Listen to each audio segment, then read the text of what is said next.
Hey everyone, it's Warren. Welcome to my channel. Today I have a huge book haul for you guys. Honestly, I feel like I just don't have any self-control whatsoever when it comes to buying books. In my defense though, I did have some gift cards and coupons to use, so I did have an advantage of being able to get a lot of books. I think I have a total of 14 books to show you guys. So let's get started with this gigantic end of the summer book haul. So to start off, the first book that I got was Solaris by Stanislaw Lem, and I've mentioned this book in my Booktubeathon TBR because I read this for Booktubeathon. It's a science fiction short story about a psychologist named Kelvin who travels to this water planet called Solaris. He and a team of researchers are seeing projections of painful memories that they've had, and they start to think that the planet might actually be a living thing. I'm a big fan of science fiction from the 19th and 20th century. I just love the retro style of it. It was very mysterious and intriguing, and I really enjoyed this. Then I also picked up another science fiction book, and that is Lost Mars, The Golden Age of the Red Planet, which is edited by Mike Ashley. This is a bind-up of classic science fiction short stories about the Red Planet, and it includes authors such as H.G. Wells and Ray Bradbury, and it's all edited by this guy named Mike Ashley, who I don't really know anything about. I really love this cover. I like how you have this little logo in the front here, and then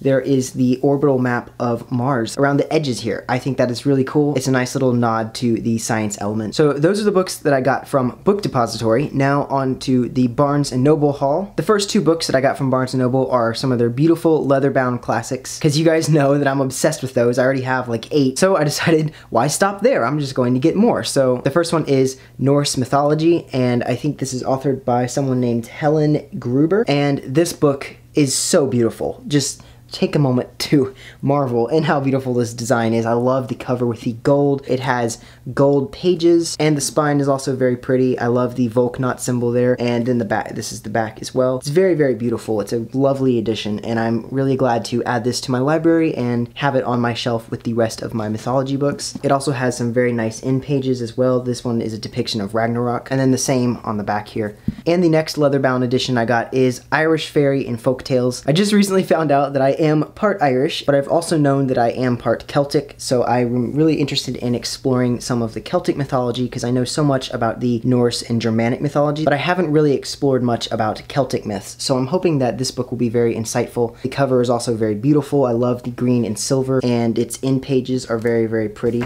This is the front cover end page. This is the back end page cover. They're so beautiful, and I'm really looking forward to reading this book and hopefully learning some of the classic folk tales of Ireland. The next book I got is an adult fantasy novel, and that is The Poppy War by R.F. Kuang. I've seen this book floating around Bookstagram and BookTube a lot. It seems to be popular right now. A lot of people are talking about it, and this is about a girl named Rin who is training in an elite military school inside her empire. It's very gruesome and tough, and she finds out that she has magical powers and finds herself in a political conflict which threatens to start another one of these so-called Poppy Wars. It is, I believe, like an Asian fantasy, and I'm really liking this cover. I think it is very aesthetic. I really like the artwork here and sort of the smoke that leads up into the title. I think that's really awesome. So this is a very nice cover, and it has a nice spine as well, so I'm really excited to read this one. The next book I picked up is also an adult fantasy, and that is Malice by John Gwynne, and this is the first book in a series called The Faithful and the Fallen. This follows 4 young men in a land where humans coexist with giants, and there's a big conflict taking place between the giants and the men. This is an epic fantasy, and this is book 1 in a series, and I love that it's like this floppy paperback, and this book is also very thick. It is about 500 or 600 pages, and it's floppy, and I love floppy paperbacks. The main characters are Corbin, Evnis, Veratus, and Nether, and each one of them has their own viewpoint and their own ambitions within the story of how they want to be successful and get power in this kingdom. So I'm really looking forward to reading this. The author sounds like a very interesting person. I read his biography in the very back of the book. Apparently he lives in England and owns an antique furniture store while also writing epic fantasy. That sounds amazing, and I'm really looking forward to reading this series, and hopefully I enjoy it and I'll get the second book. The next book is one that I am very, very excited for. It is something that I've needed to get for a long time to complete a certain series that I talk about, and that is Tower of Dawn by Sarah J. Maas. This is the 6th book of the Throne of Glass series, and it is the only one I have not read yet. I wanted to read this before Kingdom of Ash comes out. It's unfortunately the only hardcover book I own in the series because all the other ones are in paperback, and I couldn't wait long enough to get Tower of Dawn in paperback because it comes out in like November. This story follows Cale and his trip to the southern continent while Empire of Storms is taking place. It runs parallel with that book. A lot of people have given this mixed reviews because it's quite the popular opinion to say that you don't like Cale or that you think he's kind of an asshole. And I'm one of those people that doesn't really agree. I like Cale. He's always been one of my favorite characters. He's had some of his issues and he's coming around, but I think in his heart he is a good character. He is a hero, and I'm really excited to read this book and just see his adventure. I haven't been totally spoiled by it, but I do know that this is basically required reading to complete the series. Like, you can't read Kingdom of Ash without knowing some of the vital information in this book, so that makes it really exciting. I decided I was going to wait to read Tower of Dawn until we get closer to October when Kingdom of Ash is released, because if I read Tower of Dawn immediately after finishing Empire of Storms, the information would all get really hazy. So in order to keep things fresh in my head, I'm going to read this closer to the release date of the final one. The next book I got is a science fiction novel, and that is Lifelike by Jay Kristoff. As you guys know, I absolutely loved the Illuminae trilogy, so I'm really excited to read more science fiction by Jay Kristoff because I think he's a very good author. This is a dystopian novel about a girl named Eve and a boy who is an android named Ezekiel. So that's obviously where the title Lifelike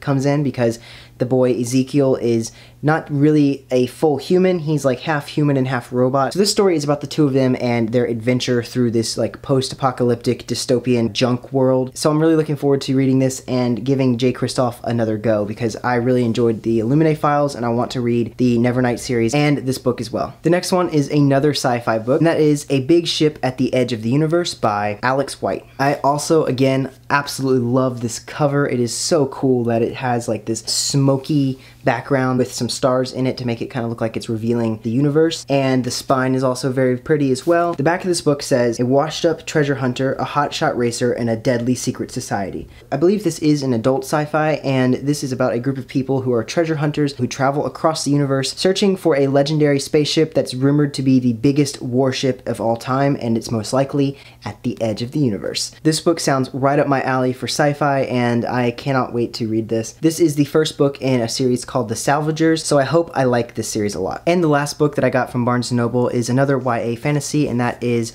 Onyx and Ivory by Mindy Arnett. This book was recommended to me by Imogen from Book Sundays, and it is about a girl named Kate who was cast out of the royal family because her father tried to assassinate the king. So now she's being shamed for her father's betrayal, and she works as a messenger for the royal family. And there are these wingless dragons that are attacking the messenger caravans on the routes between the different cities and castles, and one day she finds one of these caravans that has been attacked, and the only survivor is Prince Corwin, who is the very ruler that put her father to death after the assassination attempt. And so now they're forced to work together to figure out how to deal with this dragon problem. This book sounds cool and very unique. I think it's a good refresher for the YA fantasy genre that is becoming so oversaturated nowadays, so I'm really excited to read this. Now, the last few books that I got for this haul are from Target, because Target has really good deals with their books. They offer all their books at 20% off, which is absolutely great, and it's a lot closer to my house than Barnes & Noble, so I don't have to drive as far. So the first book I got from Target is Legendary by Stephanie Garber. This is the sequel to Caravel, which I think was her debut novel last year, but it was such a hit. Everyone was reading it. Everyone was just super hyped for that book,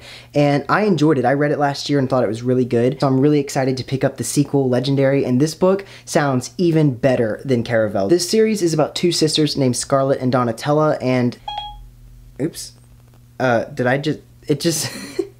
It said, Siri, something... Here's what I found on the web for Donatella and Emotional. Have a look. What? Okay, so my Siri kind of went nuts there. I'm not talking to you, Siri, right now. What are you talking about? Anyways, back to this book. The first book followed Scarlett, and this book, Legendary, is now following Donatella, the other sister, and the challenge in this book is that Tella has to go through Caravel once again and discover the true identity of the master legend who runs the carnival. So that's why it's called Legendary, and I think I really love this cover. Compared to Caravel, I think this one is just a lot prettier, but I think they both look really nice together.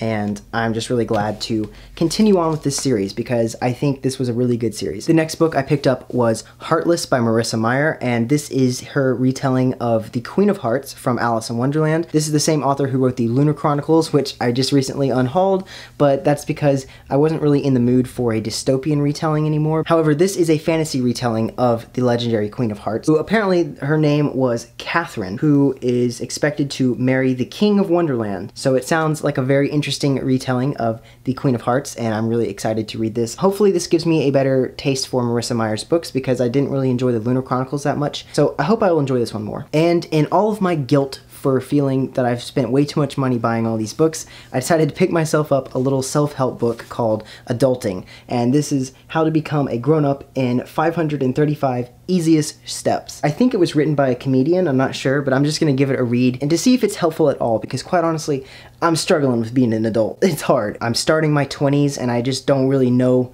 what the hell I'm doing. So I'm interested to see if this book is helpful at all. I felt like I needed to justify my excessive book buying and spending all this money. We'll see. I haven't read very many self-help books, but hopefully this one is good. And the last, very final book that I've got is from Half Price Books, actually. The other day I went in there to sell all the books that I was unhauling from my last video, and while I was there I saw a book that caught my attention and I wanted to pick it up, and that is Beowulf by J.R.R. Tolkien. I didn't realize that Tolkien had written a commentary on the Anglo-Saxon poem, which is about a legendary warrior who slays a dragon. So I grabbed this one, and it still has like the receipt, and I can't wait to read this and see if I can learn more about this poem and this legendary hero. Whew. So that was a huge book haul. I'd be really interested to know if you guys have read any of these books or what you think of them, or if you're excited to read them. Just tell me your thoughts on all of these books. And if you'd like to see me review any of the books that I mentioned, please also let me know in the comments, and I would definitely be considering that. I've got a lot of reading now to catch up on, so I hope you guys enjoyed this video.